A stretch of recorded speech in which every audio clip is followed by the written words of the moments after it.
Understood. When you were starting off doing your comedy and the videos and whatnot, what was that point where you were like, okay, I got to get more serious with it. Let me learn the business. Let me start script writing. Let me start learning angles, get the right proper sound. Do you remember when that happened or that transition? Yeah, it was around when I bought my first camera. I think it was 2000 and, I don't know if it was late 2016 or late 2017, but it was sometime around there. But I was just doing my videos, they doing good. And I'm like, I like to challenge myself. So I'm like, what could I do to take it to the next level? So then that's when I start learning about cameras. And I bought my first camera, which was the Canon 80D. And just start learning like how the camera work, and then learning how to edit too, because I was editing on my phone still.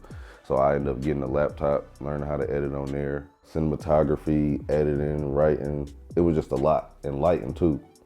So I just been acquiring film knowledge all across cinematography, writing, directing, acting, because I want to be able to do everything. Because I don't like depending on people. So I think that's why I work hard, because I don't like depending on people too much. Because like, if I have an editor and he gets sick, like, oh, now my stuff, no, I can edit it myself. I can go in there, get on the computer, do it. I don't know how I'm gonna finish the script writer. I'll learn, teach myself how to write the format. It just make it easier. And it just, in the back of my mind, I know if somebody can't do it, I can do it at least. Good enough to where it can be good enough.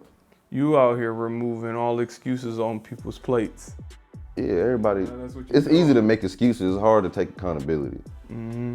It's dope because I started off on my phone. I was editing on my phone. How many followers did you get to?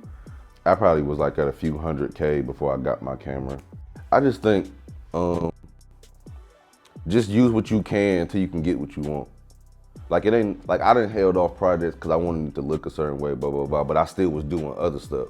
Like you can't say like, oh, I can't record because I don't got a camera, blah, blah, blah. It's like you can use a phone. You can get lights. Like if you make it light, a phone is perfect. But it's all about knowing what you want to do, arming yourself with the knowledge. So if I want to learn how to do something, all right, what could I do cheaper? Since I can't get this, what alternative can I do? Look on YouTube, Google, it's hella information out there for people. It's all about you actually taking your time to do it.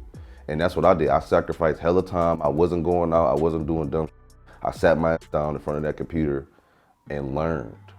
And that's what people don't do. It's easy to make it's 24 hours in a day. Even if you have a full-time job, that's 8 hours.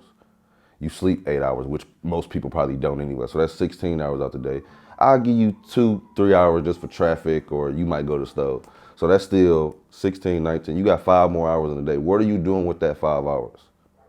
You can use 2, you can work 2 hours a day. 3 hours if you want to do leisure, you can kick it, but it's too much time in the day for you not to do nothing each day.